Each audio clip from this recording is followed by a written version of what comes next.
इस संसार के हर एक कण कण में, हर एक जीवों में ईश्वर जो है समाये हुए हैं। सवेरे होते ही जो आकाश में तारे होते हैं वो कहीं छुप जाते हैं, वैसे ही देखते मानव भी कहीं विलीन हो जाएगी। शक्त यानी शक्ति की उपासना करने वाले मर जाते हैं, लेकिन भक्त जो है वो मरते नहीं हैं।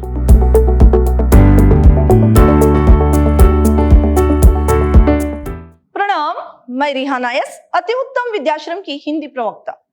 मेरे 3rd सेमेस्टर के BCA के जितने भी विद्यार्थी हैं, आप सबका मेरी कक्षा में स्वागत है। मेरे प्रिय विद्यार्थियों, जो आपके लिए इस सेमेस्टर जो काव्य पराशर, उस प्राचीन काव्य में जो कबीरदास के पद यानी कबीरदास के जो दोहे हैं, आज उन्हीं के बारे में मैं आपको जानकारी दूंगी। पहले हम कबीरदास जी के बारे में संक्षिप्त में जानकारी प्राप्त करेंगे। कबीरदास जो है, इनका जन्म काशी में 1398 में 1398 में इनका जन्म हुआ था और इनकी माँ और पिता का नाम नीरू और नीमा है। इनकी रचनाएं जो है वो इस प्रकार है। इनकी रचनाओं को 3 भागों में बांटा गया है, साकी, सबद और रामायणी, जो बीजक नामक ग्रंथ में संकलित है। इनकी मृत्यु जो है 1518 में मगाहर नामक स्थान में हुआ था। इनकी मृत्यु जो है 1518 में मगाहर नामक स्थान में इनकी मृत्यु हुई थी। इनका जो पहला दोहा है वो इस प्रकार है, जो नैननी में पुतारी त्यों खालिक घाट माही, मूरख लोग ना जाना ही, बाहरी ढूंढन जाही। तो यहाँ पर देखिए, नैननी यानी आंखें, नैननी यानी आंखें, पुतरी का मतलब है यहाँ पर पुतली, जो आंखों के अंदर काले रंग की पुतली है वो बता रहे हैं यहाँ पर। फिर खालिक का मतलब है ईश्वर, ईश्वर यानी भगवान। फिर मूर्ख, जो बेवकूफ लोग हैं उनको मूर्ख कह रहे हैं। और बाहरी का अर्थ है बाहर, ढूंढन का मतलब है ढूंढना, जाही का मतलब है जाना। तो यहाँ पर कबीरदास जी कह रहे हैं कि जैसे आंखों में पुतली होती है, वैसे ही कण कण में या सभी जीवों में ईश्वर समाहित है। इस संसार के हर एक कण कण में, हर एक जीवों में ईश्वर जो है समाये हुए हैं। और जो मूर्ख लोग हैं ये समझते नहीं है और इसीलिए ईश्वर को वो बाहर ढूंढते फिरते हैं। ईश्वर को, भगवान को वो बाहर ढूंढते फिरते हैं। दरअसल भगवान जो है इस विश्व के हर एक कण कण में, हर एक प्राणी में, हर एक जीवों में क्या है, निवास करते हैं। मूर्ख लोग, जो मूर्ख लोग हैं, उन्हें बाहर ढूंढते फिरते हैं। भगवान सब जगह उपस्थित है। उन्हें मंदिर, मस्जिदों या तीर्थ स्थानों में क्या है, खोजने की जरूरत नहीं है।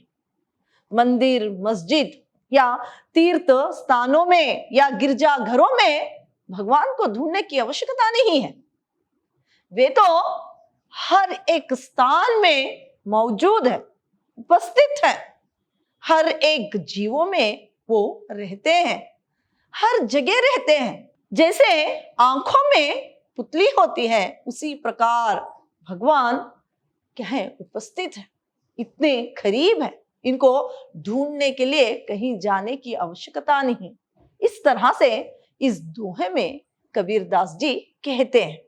तो यहाँ पर इसकी जो विशेषता है, भगवान विश्व के कण कण में है, इसको बताने के लिए ये बताया गया है। इनका दूसरा दोहा है, सदगुर हमसी रिझी करी, कहा एक प्रसंग, बरसा बादल प्रेम का, भीजी गया सब अंग।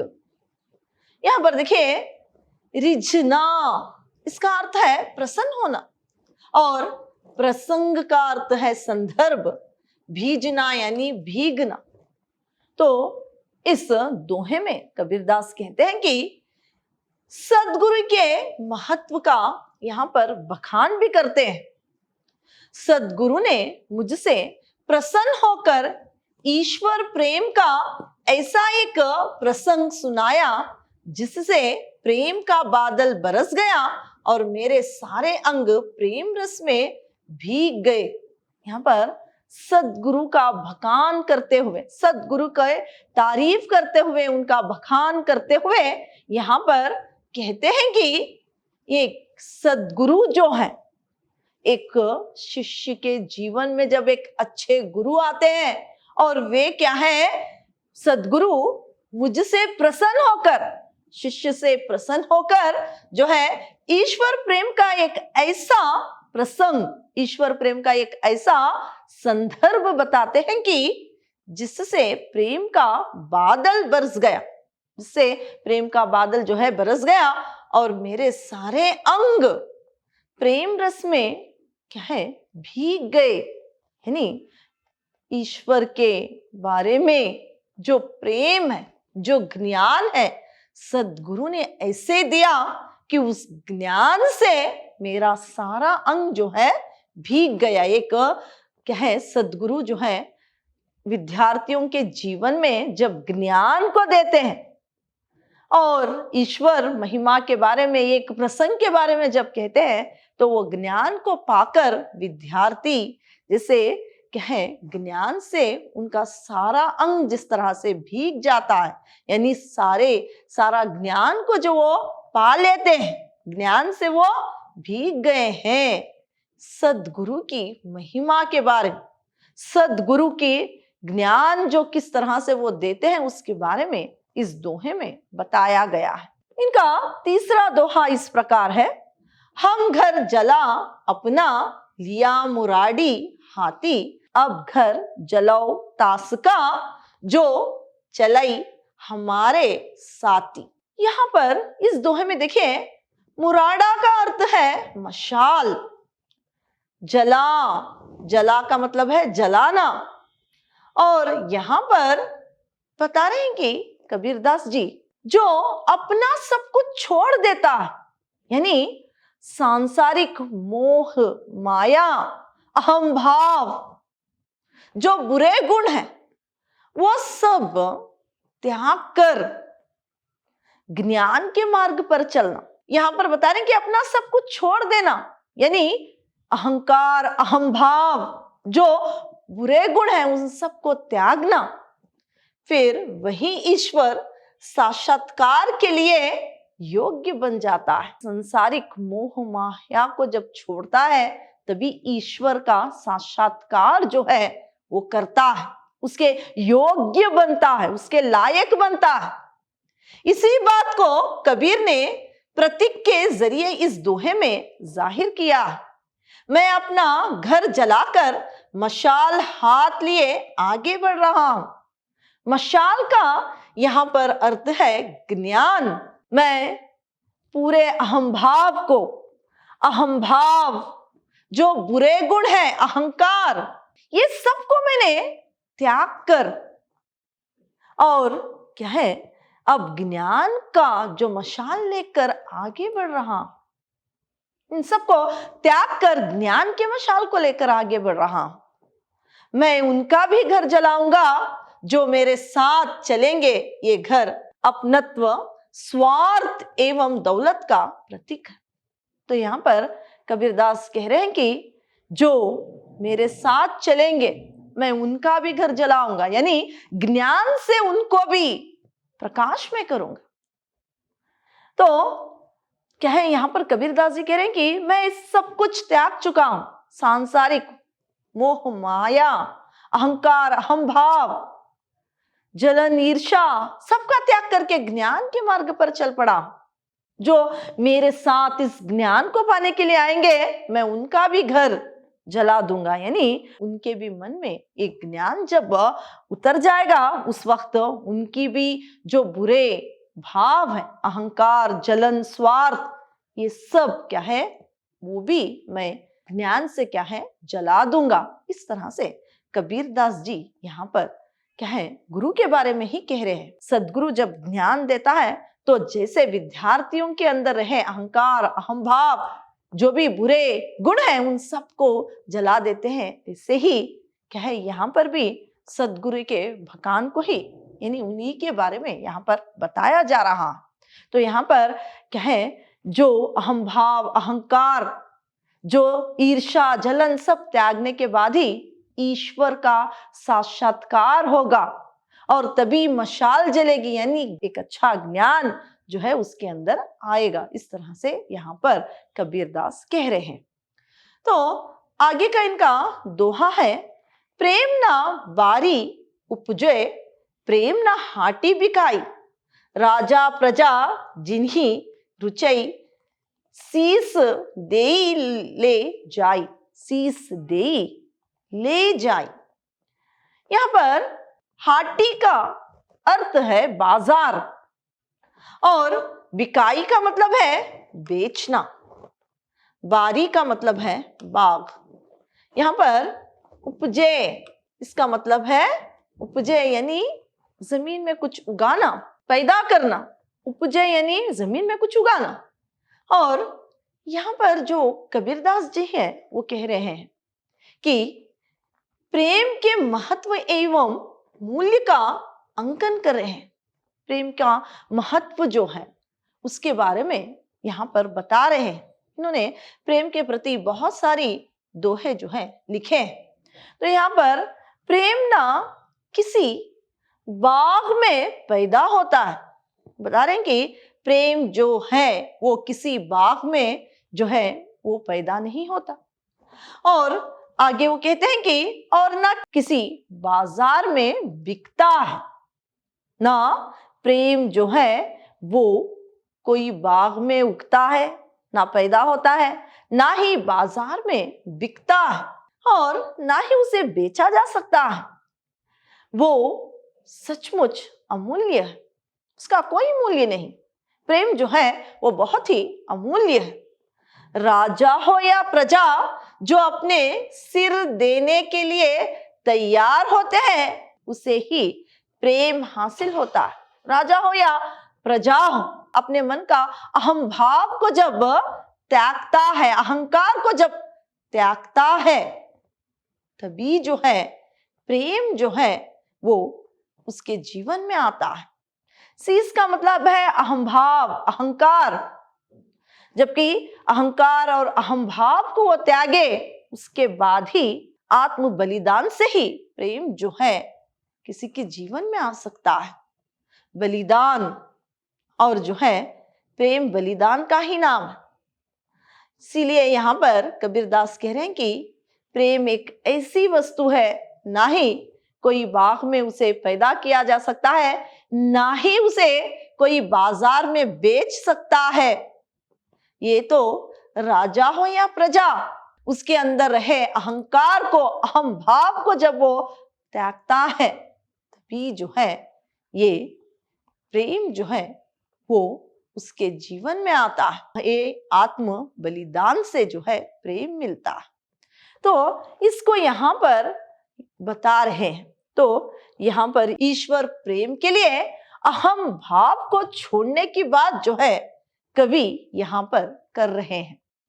तो इनका आगे का दोहा इस प्रकार है, पानी केरा बुदबुदा, अस मानुष की जाति, देखत ही छिप जाएंगे जो तारे परिभाति। यहाँ पर बुदबुदा का अर्थ है बुलबुला और प्रभाति का अर्थ है प्रभात। यहाँ पर देखिए इस दोहे में कबीरदास कह रहे हैं कि मानव जीवन की जो नश्वरता है उसके बारे में कह रहे हैं।